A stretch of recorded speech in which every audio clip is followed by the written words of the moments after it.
Hello my dear friend, welcome back to on channel. तो आज की हमारी वीडियो का टॉपिक है regulating of price under the consumer protection act. Consumer protection act के अंदर किस तरीके से जो प्राइसेस हैं किसी प्रोडक्ट के उनको रेगुलेट किया जाता है। कंज्यूमर प्रोटेक्शन एक्ट अगर हम बात करते हैं 1986 की, तो it has been amended by the consumer protection amendment act 2002 which provide some major for regulating two types of pricing practices. यहाँ पे हमें दो तरीके की प्राइसिंग प्रैक्टिसेस को बारे में बताया गया है। फर्स्ट है एक्सेसिव प्राइसिंग, सेकंड है bargain and deceptive prices. Excess pricing का मतलब क्या होता है? Charging high price from the consumers help invite actions under the Consumer Protection Act where the price charged by a trader or service provider is in excess of the prices। यानी कि excessive pricing का मतलब है कि जो seller है, ठीक है, जो सर्विस प्रोवाइडर है, जो ट्रेडर है, वो क्या कर रहा है? अनएक्सेसिवली हायर प्राइस जो है वो कस्टमर से चार्ज कर रहा है। सो फर्स्ट किन कंडीशन की अगर हम बात करें तो फिक्स्ड अंडर एनी लॉ, यानी कि जो भी प्राइस चार्ज फिक्स किए गए थे उससे ज़्यादा प्राइस किया जा रहा है charge.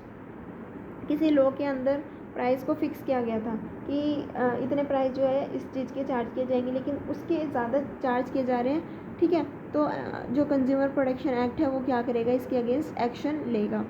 Display on the goods, यानी कि गुड्स के ऊपर जो प्राइस शो किए गए हैं उससे ज़्यादा प्राइस चार्ज किए गए हैं। Display on the package and container, किसी भी पैकेज या कंटेनर पे जो प्राइस चार्ज किए लिखे गए हैं उससे ज़्यादा प्राइस जो है कंपनी चार्ज कर रही है, ट्रेडर या सर्विस प्रोवाइडर चार्ज कर रहा है। Display on the price list exhibited by him by or and under any law by the time being in force, यानी कि जो भी प्राइस लिस्ट है उसके अंदर जो प्राइस दिया गया है उससे ज़्यादा प्राइस चार्ज किए गए हैं। एग्री बिटवीन द पार्टीज़, यानी कि दो पार्टी के बीच में जो भी प्राइस एग्री हुआ था सेलर और बायर के बीच में, सेलर ने कहा कि मैं इस प्राइस पे सेल करूँगा, बायर ने कहा ठीक है इस प्राइस पे जो है मैं इसको खरीद लूँगा, लेकिन सेलर बाद में कहते हैं कि मैं तो इससे ज़्यादा प्राइस चार्ज करूँगा, तो उसके अगेंस्ट भी जो है कंज्यूमर प्रोटेक्शन एक्ट जो है वो एक्शन ले सकती है। सो consumer protection act 2002 which is amended further provided for constitution of the state council for every state to be established by the respective state government.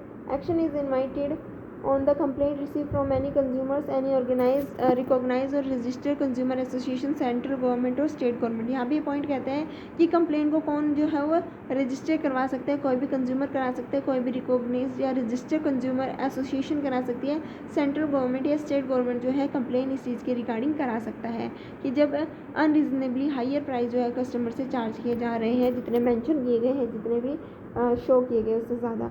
So redressal form at the district, state and national level serve as a quasi-judicial regulations of price bodies set up for the redressal of grievances of the consumer against the seller in relation to supply of defective goods, defective services, charges of excessive prices, indulge in any restrictive or trade practices. They enjoy wide power of ordering replacement of goods, return of the excess amount charged, or awarding of compensation for any loss or injury which has been suffered by the consumer or group of consumer।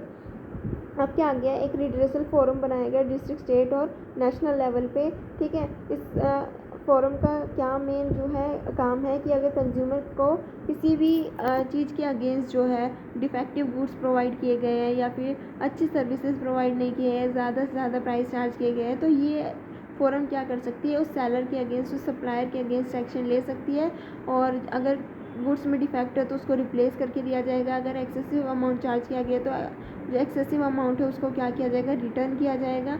तो जो भी अगर consumer के साथ गलत काम किया गया है, उससे गलत प्राइस चार्ज किए गए, तो उसके अगेंस्ट जो है उसको कंपनसेशन प्रोवाइड करवाया जाएगा कंज्यूमर फोरम के।